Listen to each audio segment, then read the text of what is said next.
kayak awalnya kayak kaget aja gitu baru pertama kali ngelihat gitu.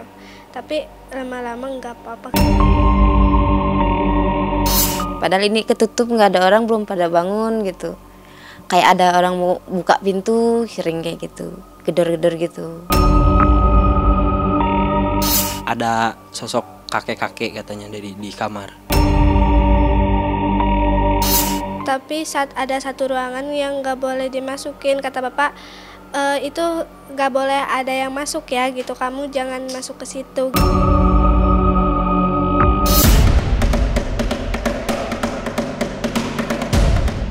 Menjadi asisten rumah tangga seorang ahli spiritual tak pernah terbayangkan oleh Mbak Suci, Leon, atau Vina. Tapi mereka ternyata harus bekerja pada sosok yang dikenal sebagai paranormal. Sehingga hari-harinya sering bersentuhan dengan hal-hal misterius. Membersihkan benda-benda pusaka atau membantu mencuci keris adalah pekerjaan yang sering dilakukan. Semula ada rasa takut, tapi lama-lama memberi keasyikan tersendiri. Tapi memang pada saat-saat tertentu ada keanehan-keanehan terjadi.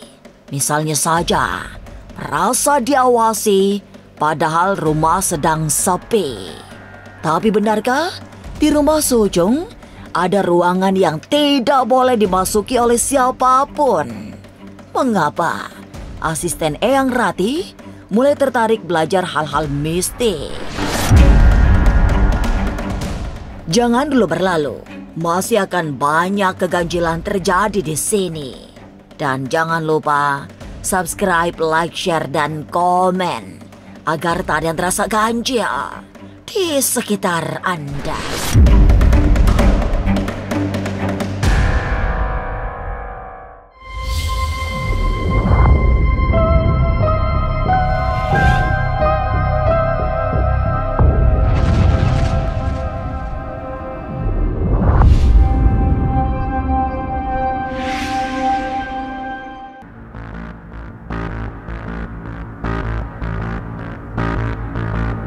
Bekerja di rumah seorang paranormal kondang memang berbeda dengan menjadi asisten rumah tangga pada orang biasa.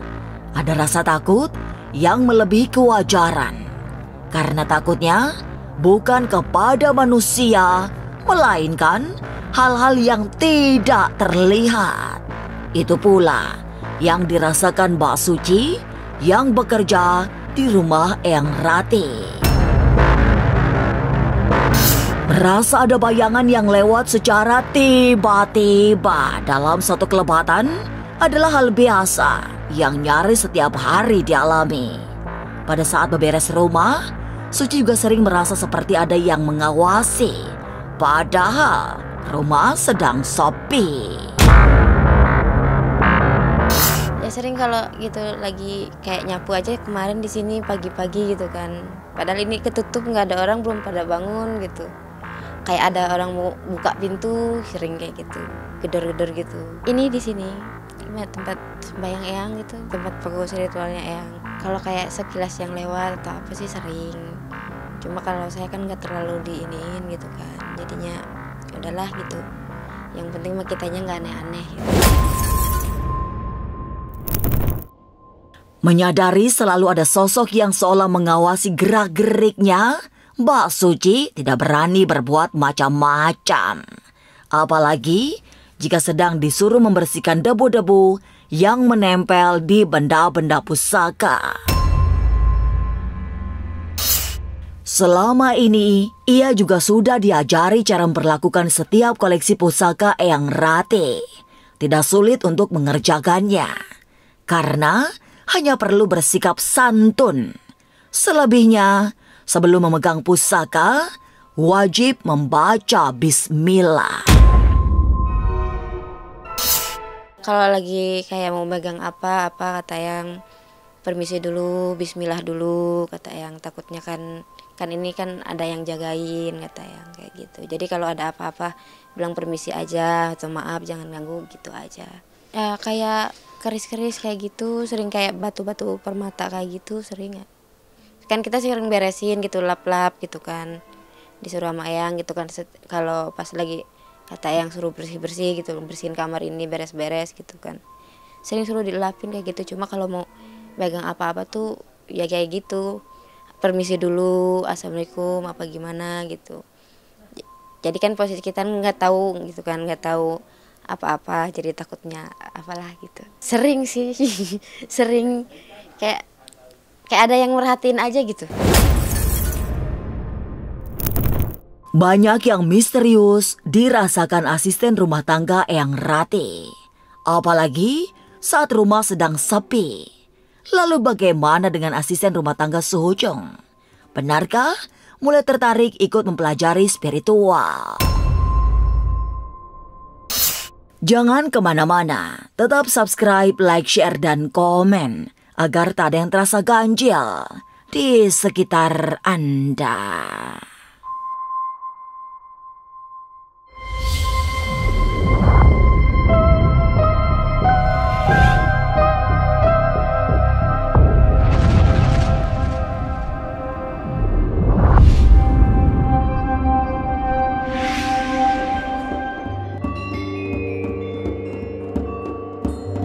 Sama seperti Suci yang sudah agak lama bekerja pada Eyang Rati, Leon juga sering merasa ada hal-hal yang aneh. Bukan takut, tapi sekedar aneh.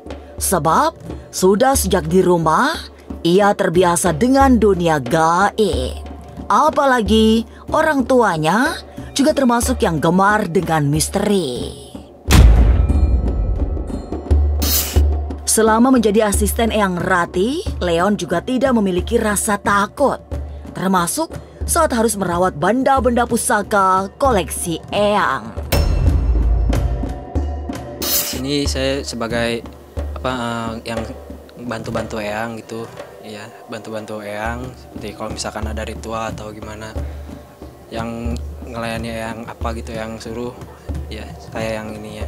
Hal yang aneh enggak sih, atau takut juga enggak, karena di rumah juga gimana ya, sama orang tua emang udah enggak aneh, emang suka juga kayak gitu.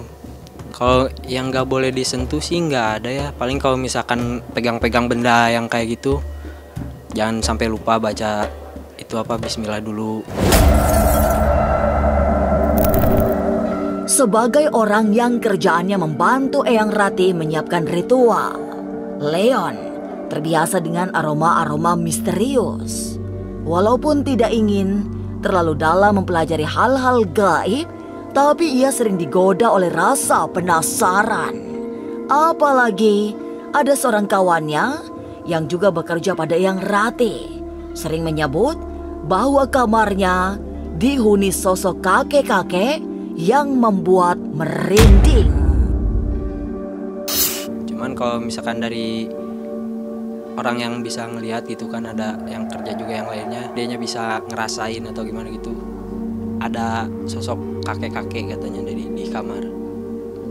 Kalau buat niat mempelajari sih enggak ya. Ya paling cuman kepo-kepo aja sih. Jika Leon masih sebatas kepo alias penasaran, tidak dengan Vina. Bekerja di rumah Suhujung, gadis asli Pelabuhan Ratu Sukabumi, Jawa Barat itu justru mulai tertarik ikut mempelajari hal-hal spiritual. Tapi memang saat mulai bekerja di rumah Suhujung, ada sesuatu yang aneh. Campuran rasa takut dan aneh. Rasa khawatir yang sering memuntir isi hatinya secara perlahan hilang setelah muncul terbiasa hingga muncul ketertarikan untuk mempelajarinya secara mendalam. Emang sih awal-awalnya saya kesini ada takut lah gitu, ada khawatir takut gitu. Tapi ya lama-lama enggak, karena aku percaya kalau ini benda-benda keleluhuran. Tapi benarkah di rumah Suhujung ada ruangan yang terlarang dimasuki siapapun?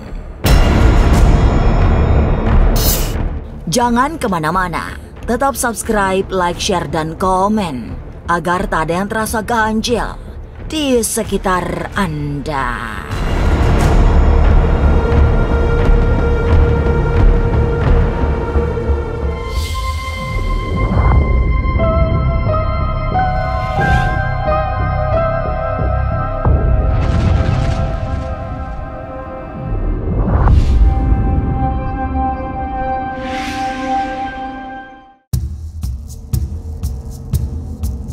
Lain lagi kisah yang dialami Vina, asisten rumah tangga Sohujung. Dikenal sebagai ahli spiritual yang berbasis ilmu-ilmu kuno Tiongkok, Sohujung juga memiliki benda-benda tua yang keramat. Melihat koleksi pusaka milik Sohujung yang pertama muncul dalam benak Vina adalah takut. Tapi karena sudah sering melihat, saat ini sudah mulai terbiasa. Apalagi ia juga tidak pernah berurusan langsung dengan pusaka-pusaka itu karena memang tidak boleh ikut membersihkannya. Lihat pusaka-pusaka gitu. Kalau pusaka-pusaka ini kan bapak yang bersihin gitu. Kayak awalnya kayak kaget aja gitu baru pertama kali ngelihat gitu. Tapi lama-lama nggak apa-apa. Memang untuk koleksi benda pusaka, Sohujung sendiri yang langsung turun tangan membersihkannya. Sehingga Vina amat jarang berurusan dengan benda-benda keramat itu. Vina juga sudah sejak awal bekerja dipesankan untuk tidak memasuki satu ruangan yang selalu terkunci. Ia tidak pernah tahu apa isi ruangan itu karena memang semua orang dilarang untuk mendekatinya. Di sini ada satu ruangan yang nggak boleh dimasukin gitu. Takutnya kenapa-napa lah gitu. Ya di situ. Pas awal itu sih aku cuma dikasih tahu apa aja yang harus diberesin gitu. Terus kan katanya tapi saat ada satu ruangan yang nggak boleh dimasukin, kata bapak itu nggak boleh ada yang masuk ya gitu, kamu jangan masuk ke situ. Bekerja di rumah praktisi supranatural memang tidak biasa. Butuh keberanian karena sering muncul eksistensi dari makhluk-makhluk tak terlihat. Apalagi jika sudah disuruh membersihkan koleksi benda-benda pusaka. Selalu saja ada yang membuat merinding. Inilah ganjil yang akan menguak berbagai misteri di alam nyata dan tak kasat mata. Sampai jumpa pada episode selanjutnya dengan kisah-kisah ganjil setiap hari Senin, Kamis, dan Jumat pukul 5 sore. Tapi sebelumnya, jangan lupa subscribe, like, share, dan komen agar tak ada yang terasa ganjil di sekitar Anda.